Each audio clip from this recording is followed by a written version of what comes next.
Welcome to this special interview. Joining us today is Sarah Averyud, the head of the International Committee of the Red Cross ICRC delegation in Jordan. With extensive experience in humanitarian work, Sarah leads the ICRC's mission to provide vital assistance, promote international humanitarian law, and support vulnerable communities in the region. She is here to shed light on ICRC's crucial role, especially amid the ongoing crisis in Gaza and Syria. Welcome, Ms. Sarah, and thank you for joining us today. Let's start with having an overview about the ICRC's mission and key role and focus areas in Jordan. So the ICRC as a humanitarian organization has been working in Jordan since the 1967 as part of its internationally recognized mandate based on the Fourth Geneva Convention. So since then, we have been supporting and contributing to the efforts of the government of Jordan in addressing the different humanitarian crises that took place around Jordan, but that also affected Jordan. The recent one being, of course, related to the Syria conflict, with the arrival of many refugees into the country. And the ICRC has been working together with the Jordan National Red Crescent Society to help alleviate the suffering and the humanitarian needs of the Syrian refugees in Jordan. We also work in promoting international humanitarian law together with the different Jordanian authorities, be it the Ministry of Foreign Affairs and the Jordan Armed Forces, to promote the knowledge and the dissemination of international humanitarian law. And in addition, you mentioned the different crises today in Syria and in Gaza. We have as well our regional logistics center based in Jordan that contributes to sending the most needed assistance to these places like Gaza and Syria. Can you elaborate more regarding the specific services that are being provided in linkages to all the domains that you have provided, and also in collaboration with the organizations that you are working on and with in Jordan?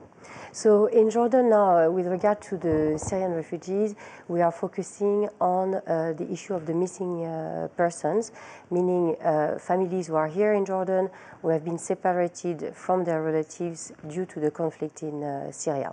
For many reasons. It can be because of moving due to the hostilities. People are separated because they go to different directions. People also are separated due to the arrest of certain members of their family members. And they end up here in Jordan, and they are still looking for answers and news about their relatives. So here we're working primarily, as I mentioned, with the Jordan National Red Crescent Society to support the families of the missing persons.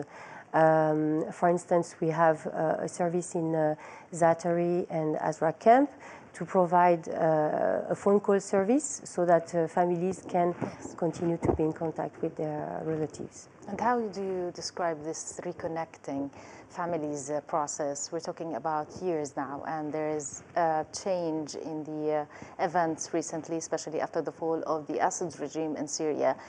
People and families are really looking for each other desperately, especially the ones who fled the country after all the conflict that has been going over the years. Yeah, unfortunately, it's true that the separations of families due to conflict is really a sad feature of any conflict in the world, and including in the region. And the suffering that the families are facing due to this separation have really deep effects on their well-being, and it affects all members of the families. So now with the new development in Syria, initially there has been a lot of hopes because prisons were open, detainees were released, and a lot of families were hoping to get news and recontact from their potential relatives who would have been freed from prisons. Some of them have had the chance to be contacted and reconnected with their relatives. And this has given hope to many of the families, but unfortunately many are still without answers. And this will take a lot of time to find the answers that the families are desperately looking for. Because of the scope of the problem, the number of missing persons is really enormous. The ICRC alone, we have so far collected more than 35,000 cases from the families, including 3,000 cases in Jordan. The rest are in Syria, in Lebanon, and in 70 countries around the world, because Syrians have been displaced in many places. This number is over the past years, or we're talking only about the last phase? Over the past 13 years. But already in the past, the recent events since December, we have had thousands of more families calling us to report missing cases and asking for news for their relatives. So this is going to be a long process, unfortunately. So we need patience, we need coordination, we need to continue engaging with the new authorities. And as ICRC, we've been as well calling and offering our services to preserve the record that exists in Syria, and as well to protect the grave sites, because these are two important aspects that will help to clarify the fate and the whereabouts of the missing persons at one point. So according to what you're saying, this has been a very long process over the past year. And if we want to evaluate the situation now, considering the hardships and the challenges that you've been facing, do you feel any kind of shift between the functionality of the work, the processes, the ease of finding and uniting the families together after the recent developments in Syria? The thing is that probably indeed there will be information available with the different records that now can be accessible in different places in Syria, and the fact that the grave sites will be eventually one day properly managed, so that we could find some, make some identification. This, we hope that, yes, it will provide answers. So there is a shift in that sense, that there is more information potentially accessible. But again, this will really need a lot of time and a lot of effort, coordination, because it's important to do this work in a proper methodology, with the tools and developing the capacities, of course, of the new authorities in that regard, because it necessitates a lot of expertise, forensic expertise, but also legal expertise, that today we need to help the new authorities to develop. And all the organization already working for a lot of years on this issue to get together, to coordinate and complement each other in the way we work towards the clarification of the fate of the family. So we have a lot of hope, but we know that this will take time. We have a long experience as ICRC working on this file of missing persons in many other conflicts, and we know that it can take years and even decades before answers can be provided. So in the meantime, it's important as well to continue helping and supporting the families of the missing persons in their current needs, because in the meantime, they are still facing economic difficulties, legal difficulties, psychosocial difficulties, and they need to be supported in their search and in addressing the needs that they are facing. And this is also what we do in Jordan with the families that we are following here in Jordan. Yes, if we want to highlight the main challenge in this whole process, because when we talk about the missing persons, you mentioned the files and the tracking of these people. Even if the situation is different now according to the last development, but still there is a lot of missing people who do not have any kind of archives or registration or anything in the prisons that are still being found until this day. Yes, there is still uncertainty on the scale of the number of detainees, the number of people who have been who have deceased due to the conflict in Syria. The Syrian refugees, as I said, are spread in so many countries. So this is really a global problem in a sense. And that's why also the ICRC, together with the Red Cross and Red Crescent network that we have all over the world, including in Jordan, that we are trying to get together all possible information that we have to provide answers to the families. Jordan, when described, is or serves as a regional and logistical hub in its role, especially when it comes to humanitarian aid, delivering any kind of logistics. How would you describe this role over the years, and also considering the developments in the whole region, not talking about Syria by itself? Yeah. So with the Jordanian authorities, we have really a very good relation, and also, as I mentioned, since we have our regional logistics center here in Jordan, we have a lot of support from the Jordanian authorities to have all the facilities, the customs, the relation with the Ministry of Foreign Affairs and so on, to facilitate the work of the ICRC. One, to bring the assistance here, to be able to be dispatched in different conflict areas. So our center here is delivering assistance to more than 21 countries. So not only in the Middle East, in this region, but also we did support our operations in Ukraine, in Sudan, and in other places.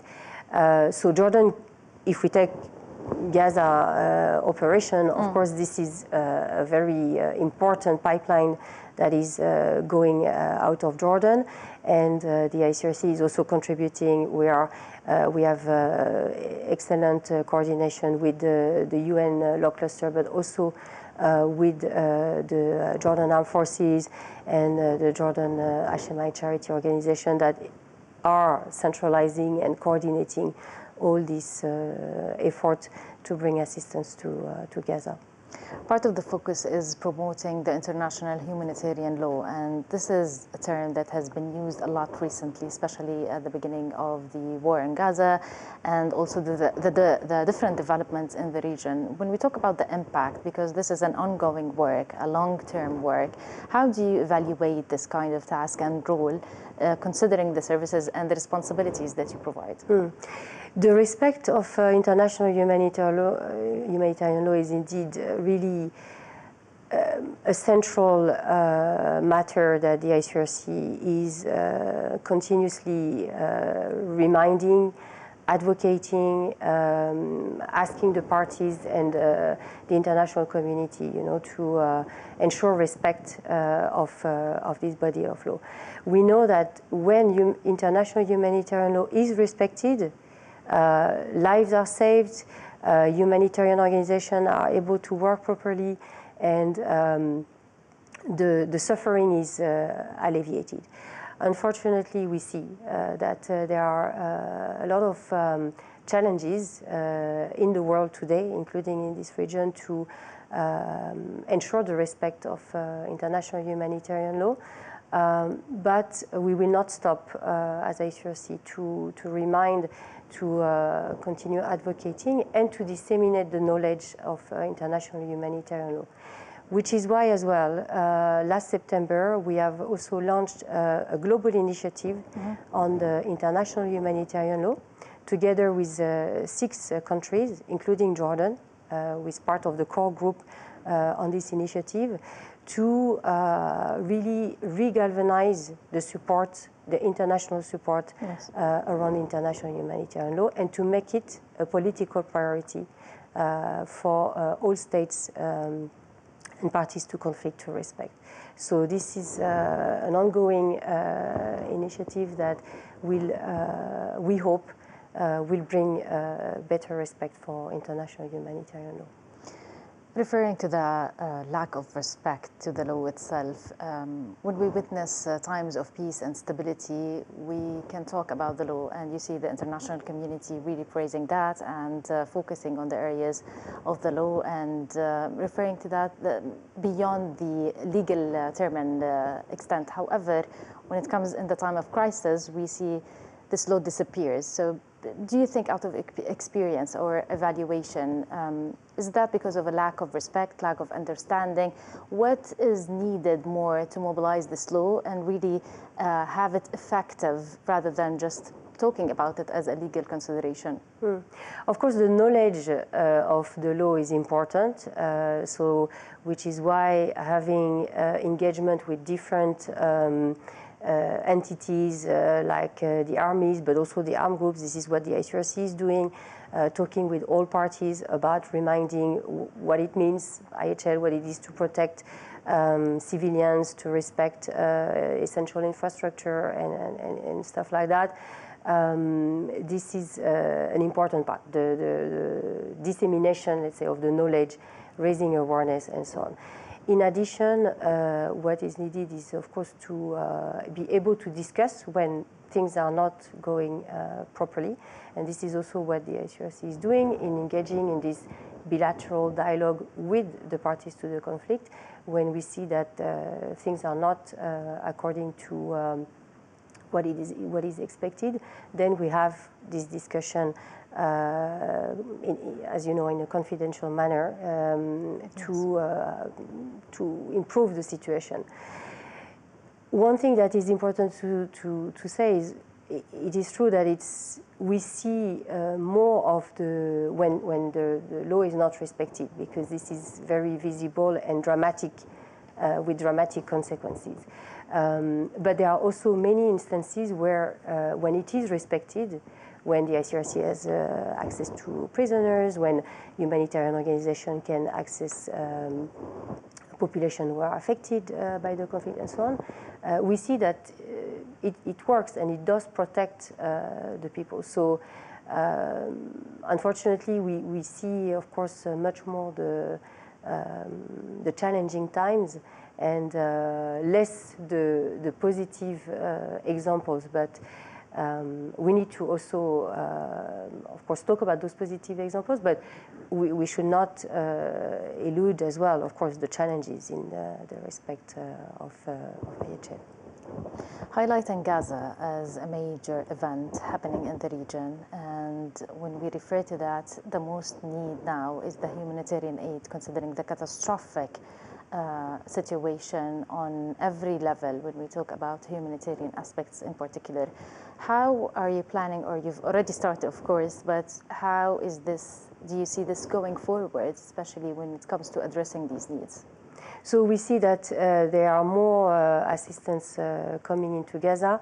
If we take again the Jordan pipeline, I think there's been an improvement over the last few days, fortunately, and we hope that this will continue. As ICRC, we are ready, and we are already indeed scaling up our delivery of assistance from Jordan. We are also looking at all entry points possible. So Egypt, but also from the West Bank and from Jordan. So everywhere possible, we will scale up our efforts. But there are positive signs since the ceasefire, and we hope that this will hold, so that, as you said, the dearly needed assistance can come to Gaza.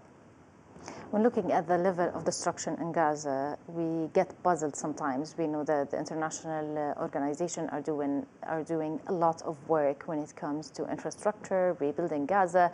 Humanitarian need is at the top of the priorities, but we're a little bit puzzled of where this whole work could start, because it needs joint efforts, it needs a long time.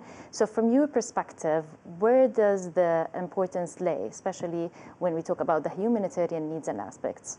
Yes, indeed. It's not just about the food and essential items. These are very important, but as you mentioned, the level of destruction will require really a strong commitment and coordination of all actors to be able to support the people in Gaza to rebuild when it will be possible to do.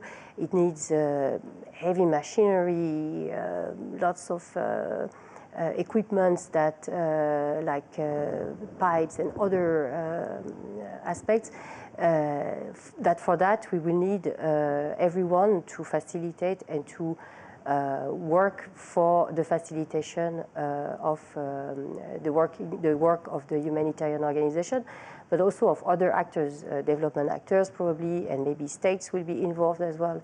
Will have to be involved because this will require really a joint and common collective efforts, considering the needs and the level of destruction indeed. Can we say that there is a clear plan or a direction of how to navigate through this in regards of the work that you're providing, or we're still in the assessment phase and working according to an emergency response mode? Yeah, I think we are still very much in the emergency mode. I mean, considering really the basic needs that are at the moment, the focus is really to provide the basic necessities. But there are ongoing discussions for the future, and ICRC will contribute to its capacity with the expertise that we can bring as well, and contributing to that in the future.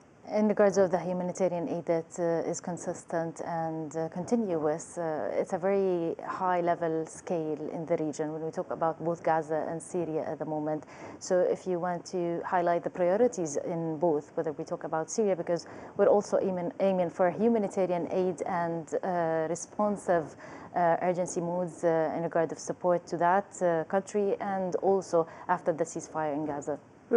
So in Syria, it's important to indeed bring the needed support to the new challenges.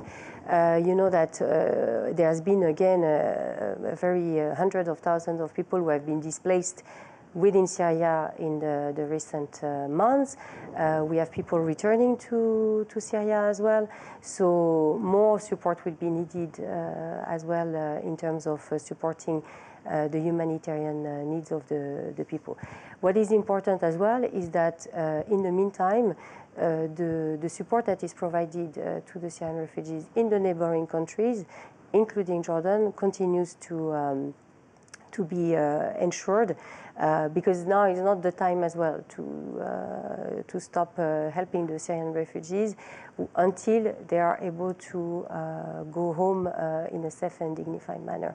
So Syria, with addressing the humanitarian needs, I mentioned the issue of the missing persons, yes, will remain a priority. Gaza will be as well to ensure hopefully the cessation of the hostilities will continue, so that we can continue to provide humanitarian assistance and help the population to rebuild their lives, you know, as much as possible. We will keep following up with any updates regarding your work, and we wish you the best of luck in your upcoming effort. Thank you so much for sharing all the highlights and the details of the functionality of your work. Ms. Sarah Everyou, the Head of International Committee of the Red Cross ICRC, thank you so much. Thank you.